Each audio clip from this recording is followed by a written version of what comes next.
It's day 6 of the grid failure. The temperature outside is plunging, your pipes are about to burst, and you just found your neighbor's cat frozen solid to your porch, looking suspiciously like a very cold, very furry doorstop. Hey survivors, welcome back to our channel, the hand-drawn guide to not dying horribly when everything goes to hell.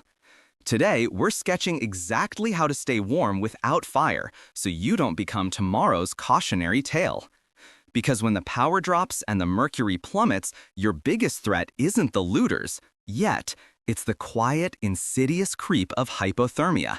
And open flames indoors? That's how you trade a cold death for a fiery one, or worse, carbon monoxide poisoning. Check the sketch. See that happy family huddled around a charcoal grill indoors? Yeah, they're not happy for long. The invisible killer. So, fire is out. What's left? Well, you've got your brain, your body, and a surprising amount of junk you've been hoarding. Time to put it to work. Rule number 1, heat retention. Think of your house as a slowly deflating balloon of warmth. Your job is to stop the leaks. First, the fortress room. Picture this, an entire family, including the Chihuahua, crammed into the smallest, most internal room in the house. A bathroom, a walk-in closet, maybe a pantry. Anywhere without exterior walls, if possible. Check the sketch. See them?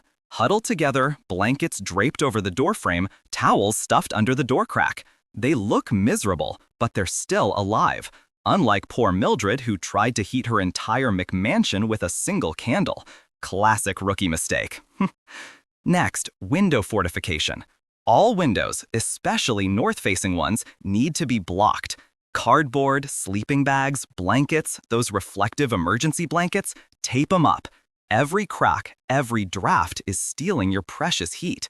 Look at this guy I drew. He's got old Amazon boxes and duct tape plastered over every window. He might look crazy, but he's not shivering himself into an early grave.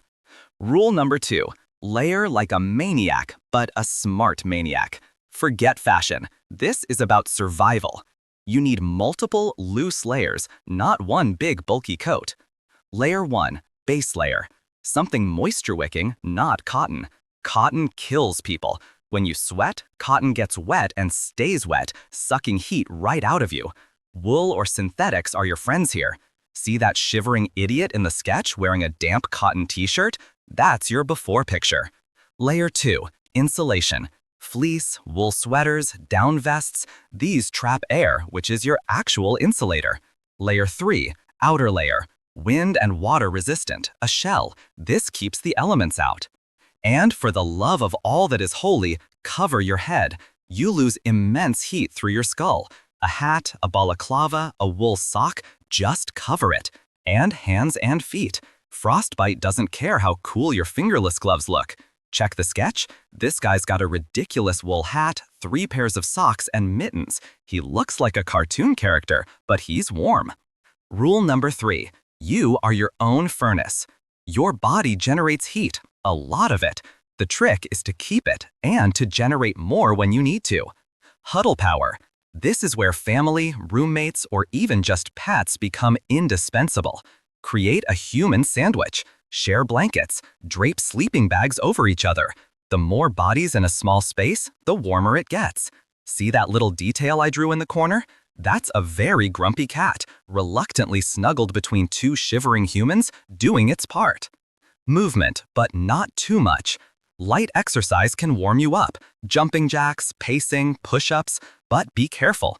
If you sweat, you're back to square one with damp clothes. Short bursts, then back to stillness, like a very paranoid squirrel. And don't forget insulation under you. Sleeping directly on a cold floor is like plugging yourself into a giant heat sink. Cardboard, blankets, sleeping pads, cushions, anything to create a barrier between you and the cold ground. Look at this guy. He's built a little cardboard fort inside his fortress room, and he's sleeping on top of it. Genius. Rule number 4, scavenge for non-flame heat. Okay, so no fires, but what can you use? Hand warmers and toe warmers. These are lifesavers. Chemical reactions in a little packet. They last hours. Keep them close to your core, armpits, groin, neck, not just your hands. Picture a survivor shivering, but with a smug look because he's got 4 hand warmers strategically placed under his shirt. Hot water bottles, carefully. If you can boil water outside on a propane camp stove, fill up sturdy plastic bottles. Wrap them in cloth and put them in your sleeping bag or under blankets. They stay warm for hours. Just be damn sure they don't leak. No one wants to wake up soaked and cold.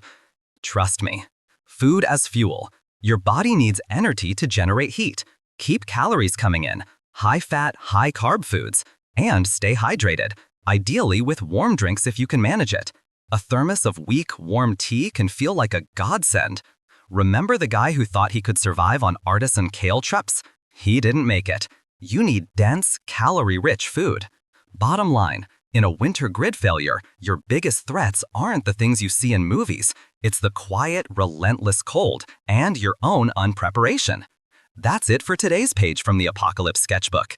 If this helped you survive 5 extra minutes in your head, smash that like button, drop your own tips in the comments, especially the unhinged ones, and subscribe so the next disaster doesn't catch you with your pants down. Stay sharp, stay alive, and I'll see you in the ruins.